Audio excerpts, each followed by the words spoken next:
नमस्कार. तर इंद्रायणी या मालिकेच्या आजच्या भागात आपण पाहणार आहोत की इंदू आणि फंटा गँग सगळेजण मंदिरामध्ये जमलेले असतात आणि किल्ला बनवण्याबाबत चर्चा करत असतात. त्याचवेळी तिथे गोपाळ येतो आणि गोपाळ सगळ्यांना म्हणतो की मी जे जे सांगितलं आहे तेच करायचं आहे आणि किल्ला हा मी बनवणार, मला जसा हवा आहे तसा. कोणाचं काय म्हणणं आहे का याच्यावरती?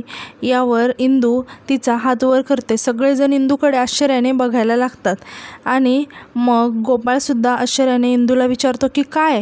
मग यावर इंदू गोपाळला म्हणते की मला तुझा प्लॅन मंजूर नाही आहे.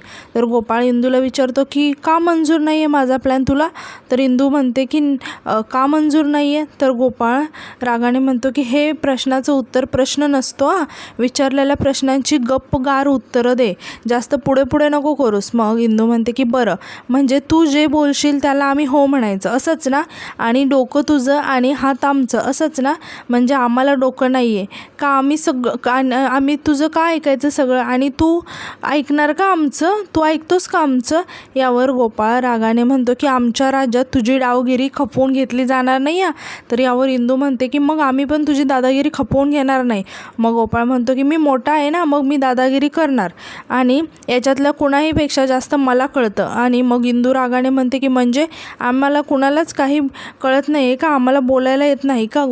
गोपाळ म्हणतो आता तू खूप आडवं यायला लागली आहेस बरं का, काय कारण आहे याचं? आता इंदू म्हणते की गोप्या टोप्या, आम्ही तुला का सांगायचं रे? आणि आपण पप्प्याच्या घरी गणपतीची सजावट करत होतो तेव्हासुद्धा तू जसं सांगितलं तसंच केलं ना. आम्ही नेहमी तूच ठरवणार का की आम्ही काय करायचं काय नाही ते? आणि या फंटा गँगची मेन मी आहे. यावर गोपाळ तिला चिडवत म्हणतो फंटा गँगची मी आहे, पण वयाने आणि अनुभवाने मी मोठा आहे आणि मेन आहेस म्हणजे काय, एका हाताची तर आहेस का माझ्या? इंदू रागाने म्हणते तुझी दादागिरी सहन करायची का मग आम्ही? गोपाळ चिडून म्हणतो की इंदे डोक्याला शॉट नको देऊस, असं मध्येच काय होतं ग, झटका आल्यासारखं तुला असं मॅडसारखं वागायला लागते, एक सांडकर वाजवून देईल तुझ्या. यावर इंदू म्हणते मी पण देईन तुझ्या. मग आदू त्यांना शांत करत म्हणतो की तुम्ही इथं किल्ला बांधायला आलाय की भांडण करायला? आणि आदू म्हणतो की काय रे, किल्ला बनवायला आला तर किल्ला बनवायचा विचार करा ना, भांडत का आहात? आणि इंदूला म्हणतो की इंदू काय प्लॅन आहे तुझा सांग बरं. मग गोपाळ म्हणतो की हिला लय सुचतं ना, आणि तो इंदूकडे बघतो आणि म्हणतो की काय प्लॅन असेल तर सांग ना, सांग लवकर आत्ताच. यावर इंदू म्हणते की हे बघ, प्लॅन कोणाचा पण असू दे, ते पण प्रत्येकाला त्याचं मत मांडायचा अधिकार आहे, कुणाला पण चांगलं सुचू शकतं की. गोपाळ रागानं म्हणतो की सगळ्यांच्याच सूचना ऐकायच्या, आयडियाज ऐकायच्या, मग कामं कधी करायची ग? मग पप्प्यासुद्धा मान हलवून म्हणतो. मग इंदू रागाने म्हणते की तू काय रे मान हलवतेस, मी मेन आहे ना, मी काय चुकीचं बोलणार आहे का? गोपाळ यावर पप्प्याकडे रागाने बघायला लागतो. गोपाळ घाबरत म्हणतो की गोपाळचं पण म्हणणं मला पटतंय बरं का. आता गोपाळ रागाने पप्प्याला म्हणतो की डबल ढोलकी कुठला? इंदूकडून पण बोलतो आणि माझ्याकडून पण बोलतो, काय रे डबल ढोलकी? आणि परत तो इंदूला म्हणतो की इंदे तुला माझा प्लॅन पटत नाही आहे ना, मग तुझा प्लॅन सांग मला लवकर. यावर इंदू म्हणते की ते सिक्रेट आहे माझं. आता गोपाळ म्हणतो की घ्या, असं कसं चालेल की ही हिचं असं आहे, सिक्रेट आहे म्हणा. इंदू म्हणते की सिक्रेट आहे म्हटल्यावर सिक्रेट आहे. मग गोपाळ म्हणतो असं असेल ना तर मग 2 टीमा पडतील आणि तू सगळ्यांकडे गोपाळ बघून म्हणतो की फंटा गँग, कोणाकोणाला माझ्या टीममध्ये यायचं आहे? मात्र कुणीच काही बोलत नाही. गोपाळ म्हणतो की पटापट करा, रात्रभर वाट बघायची नाही आहे मला. आता पप्प्या गोपाळला म्हणतो की मी आहे तुझ्या टीममध्ये. यानंतर काही जण इंदूच्या टीममध्ये जातात आणि काही गोपाळच्या, मात्र आदूमध्येच उभा असतो.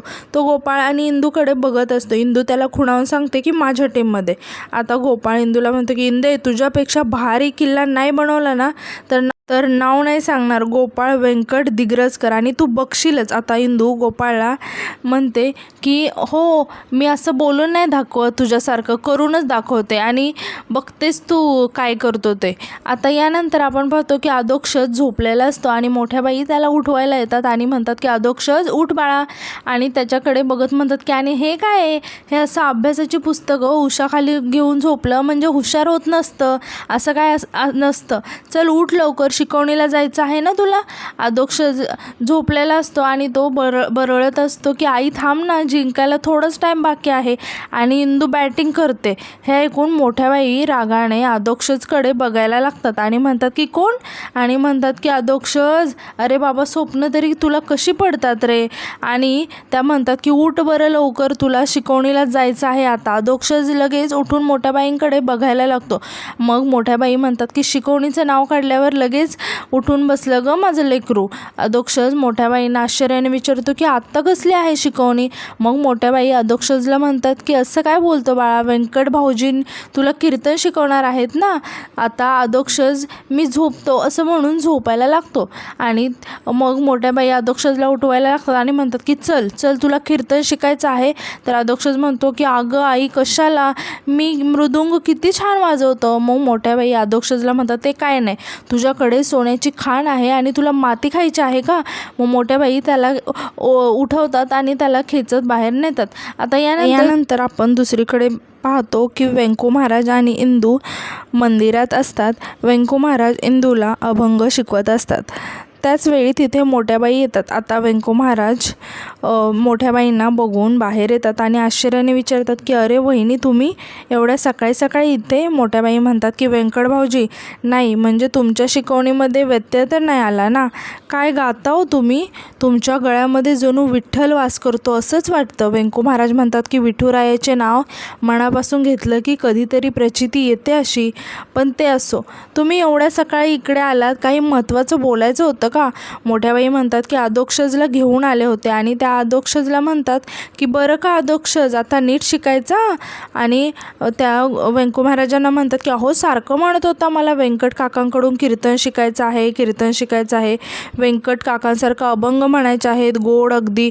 इंदू आणि आदू मोठ्या बाईंकडे आश्चर्याने बघायला लागतात. इंदू आदूला हळूच खुणावून विचारते की काय. मग आदू पण खुणावून सांगतो की असं काही नाही. व्यंकू महाराज आदूला म्हणतात की अरे काय आहे हे अधोक्षज, असं होतं तर थेट मला येऊन सांगायचं आणि इथे येऊन बसायचं माझ्यासमोर मंदिरात, त्याच्यासाठी वहिनींना कशाला त्रास द्यायचा.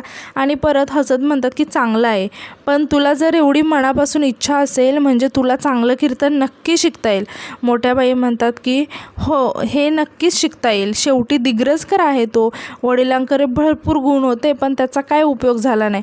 आता गोविंद महाराज दिग्रजकरांचा नातू आहे, त्यांचं तर नाव मोठं करेलच की. आणि परत व्यंकू महाराजांना विचारतात की शिकवाल ना अधोक्षजला माझ्या. व्यंकू महाराज म्हणतात की अहो का नाही, नक्की शिकवेन मी. मोठ्या बाई खुश होऊन म्हणतात की मग आजपासूनच सुरुवात करा, आजचा मुहूर्त चांगला आहे, मी बघूनच आली आहे. व्यंकू महाराज म्हणतात की खरं आहे. आणि त्या आदूला म्हणतात की अधोक्षज आजपासून तुझ्या शिकवणीला सुरुवात, आजचा तुझा पहिला दिवस. मोठ्या बाई इंदूकडे बघून म्हणतात की ही इथेच आहे का. व्यंकट भाऊजी एक काम होतं, हिला जरा घेऊन जाऊ का. व्यंकू महाराज म्हणतात की हो, पण आता लगेच गेलं पाहिजे का. मोठ्या बाई म्हणतात की ठीक आहे, मग मीच करून टाकते ते काम, मीच करते. इंदू त्यांना म्हणते की नाही मोठ्या बाई मी येते.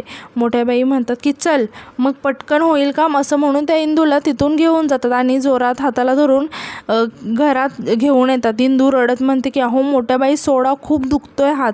मोठ्या बाई रागाने म्हणतात की दुखावं म्हणूनच पकडला आहे ना हात, सकाळी सकाळी मंदिरामध्ये कशाला गात बसली होतीस ग, कामं कोण करायची, कामं करायला काय तुझे आईबाप येणार आहेत का वरून.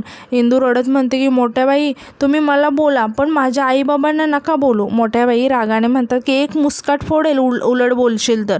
एक काम करायचं माझं, बाहेर जायचं आणि सगळा हौद साफ करायचा, घाणेरडं पाणी टाकून द्यायचं आणि नवीन चांगलं पाणी भरायचं, एकदम फ्रेश पाणी पाहिजे मला.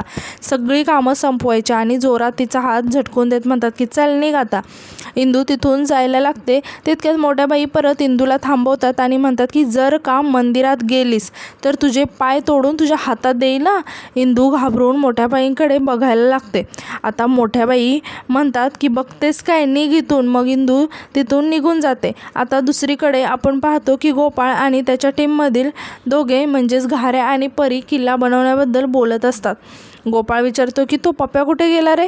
घाऱ्या सांगतो की अरे तो बसला असेल दिवाळीचा फराळ खात, त्याची मम्मी करते आणि तो खातो, असं म्हणून ते हसायला लागतात. गोपाळ म्हणतो की बरं ते सगळं जाऊ द्या, आता आपला फोकस फक्त किल्ल्यावर आहे. तेव्हाच तिथे इंदू येते. गोपाळ इकडे म्हणत असतो की आपण एक नंबर आपला प्लॅन, आणि आपला प्लॅनसुद्धा एक नंबर. मी सांगितलेल्या हिशोबाने जर आपण किल्ला बनवला ना तर आपण डायरेक्ट टॉपवर पोहोचू, सगळीकडे मग आपलीच हवा. परी म्हणते की म्हणून तर आम्ही तुझ्या टीममध्ये आहोत ना. घाऱ्या म्हणतो की ते व्यंको महाराज म्हणतात तसं आपल्या किल्ल्यात भुयार बनवूया. इंदू त्यांचं बोलणं ऐकत असते. घाऱ्या म्हणतो की त्या इंदी बिंदूचा काय प्लॅन नाही आहे रे, तिचे फक्त फुकटचे नखरे आहेत. युनिक करूया आपण आणि आपण आपला भुयारी किल्ला बनवूया. इंदूला त्यांचं बोलणं ऐकून खूप राग येत असतो. गोपाळ म्हणतो की अरे तेच रे घाऱ्या, ते बुटकं बेडूक आहे ना, ते फक्त मी मेन आहे असंच करत बसणार आणि त्यातच वाहून जाणार. पण आपण तसं नाही करायचं. आपण त्या इंदीचं आणि तिच्या टीमचं तोंडच बंद करायचं. त्यांना हरवायचं आहे आपण. आणि उठून उभा राहत म्हणतो की त्यांना हरवून आपल्या सर्वांसमोर नाक घासायला लावायचं आहे आपण. आपला किल्ला एकदम युनिक बनवायचा आहे. आपला किल्ला एकदम सुंदर असला पाहिजे. सुंदर म्हणजे कसं, खाली भुयार, तटबंद, तोफा, आणि साध्यासुद्धा तोफा नाही तर आवाज करणाऱ्या तोफा. आपण त्यामध्ये फटाके लावू आणि लोक फक्त आपल्या किल्ल्याकडेच बघत राहिले पाहिजेत. आणि आपण आधी खऱ्या किल्ल्याचा अभ्यास करायचा आणि मगच आपण आपला किल्ला बनवायचा. खऱ्या किल्ल्याचा कसा दरवाजा असतो तसाच आपण आपल्या किल्ल्याचा दरवाजा बनवायचा. लोकांना खऱ्या किल्ल्याचा आभास व्हायला पाहिजे. तितक्यात परीचं लक्ष इंदूकडे जातं. ती घाबरून इंदूकडे बघायला लागते. इंदू तिला खुणावूनच विचारते की काय? परी घाबरून उठून उभा राहते आणि गोपाळला सांगते की इंदू आली आहे. गोपाळ इंदूला बघून घाबरून मोठ्यानं ओरडतो की ए चिडके, चिटिंग करते होय इंदे, इकडे तू. मग इंदू त्यांच्याजवळ जाते. गोपाळ तिला म्हणतो की काय गं इंदे, आमचा प्लॅन चोरून ऐकतेस का? जर तुला आमचा प्लॅन ऐकायचाच होता ना तर सरळ आली असतीस माझ्याकडे, प्लॅनचा चार्ट पेपर दिला असता ना तुझ्या हातात, रडकी कुठली. इंदू म्हणते की ए गोप्या टोप्या, मला काही गरज नाही तुझ्या प्लॅनची. गोपाळ म्हणतो की गरज नाही ना, मग चोरून कशाला ऐकत होतीस आमचा प्लॅन? इंदू म्हणते की चोरून नव्हते ऐकत मी, मला माझा किल्ला बनवता येतो. गोपाळ तिची ॲक्टिंग करत म्हणतो की मला माझा किल्ला बनवता येतो. बनव ना मग, हे बघ तू आमचा प्लॅन किती पण चोरून ऐक, शेवटी आमचाच किल्ला भारी होणार आहे, तू बघच. इंदू म्हणते की ए मी मेन आहे, किल्ला भारी आमचाच होणार, आमची टीम बघ कसला भारी किल्ला बनवते. गोपाळ म्हणतो की आली मोठी किल्ला बनवणारी, मग आमचा प्लॅन कशाला चोरून ऐकत होतीस ग, निघ जा इथून. इंदू म्हणते की तू कोण रे मला सांगणारा, तूच जा इथून, मी इथेच थांबणार. गोपाळ आश्चर्याने म्हणतो की मी इथे गोट्यात थांबणार तू, आणि हसत म्हणतो अरे येडी झाली आहे ही, भैसाटली आहे, चला जाऊया इथून. इंदू म्हणते की काय म्हणालस तू, जा इथून. मग गोपाळ आणि त्याची टीम सगळं घेऊन तिथून जायला लागतात. गोपाळ जाता जाता इंदूला म्हणतो की भांडी घास जा. इंदू पण रागाने म्हणते की हा जा, तू पण जा. आणि आजचा भाग इथेच संपतो.